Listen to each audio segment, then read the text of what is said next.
শহর শিলিগুড়িকে প্লাস্টিক মুক্ত করতে তৎপর শিলিগুড়ি পুর নিগম। সবুজায়নের লক্ষ্যে অভিযান চালিয়ে নিষিদ্ধ প্লাস্টিক ক্যারিব্যাগ উদ্ধার করল শিলিগুড়ি পুর নিগমের আধিকারিকরা। বুধবার সকালে শিলিগুড়ি পুর নিগমের ৮ নম্বর ওয়ার্ডের নয়া বাজারে অভিযান চালিয়ে ওই নিষিদ্ধ ক্যারিব্যাগ উদ্ধার করা হয়। আধিকারিকেরা জানিয়েছেন কয়েক কুইন্টাল নিষিদ্ধ ক্যারিব্যাগ উদ্ধার করেছেন আধিকারিকরা। এর আগেও একাধিকবার প্লাস্টিক ব্যবহারে নিষেধাজ্ঞা জারি করলেও প্রশাসনকে বুড়ো আঙ্গুল দেখিয়ে প্লাস্টিক সাপ্লাই করেছিল তারা। এই প্রসঙ্গে শিলিগুড়ি পুর নিগমের ডেপুটি মেয়র রঞ্জন সরকার কি বললেন শুনে নেব।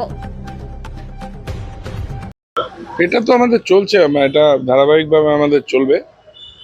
ক্যারি ব্যাগের বিরুদ্ধে, সিঙ্গেল ইউজ প্লাস্টিকের বিরুদ্ধে, এবং আমরা ইতিমধ্যেই বলেছি যে যেখানে খোলা জায়গায় মাংস কাটা হয় সেটাকেও কভার করতে আমরা বলেছি বিভিন্ন বাজার কমিটিকে। আমরা দেখছি সেটাও হচ্ছে না ঠিকঠাকভাবে। এবার থেকে সেটাও আমরা অ্যাকশন নিতে শুরু করব।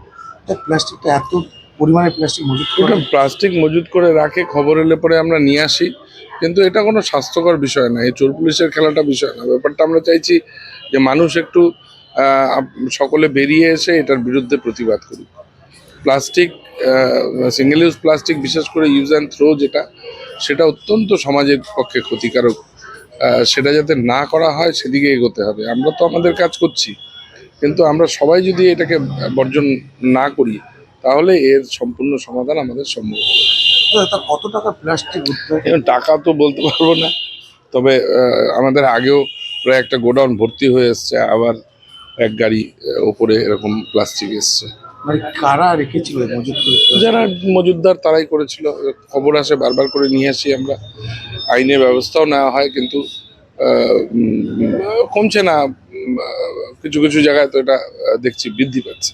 না, যে রেখেছিল থেকে অ্যাকশন নেওয়া হতো? নিশ্চয়ই তার বিরুদ্ধে তো আইনি পদক্ষেপ নেওয়াই হবে।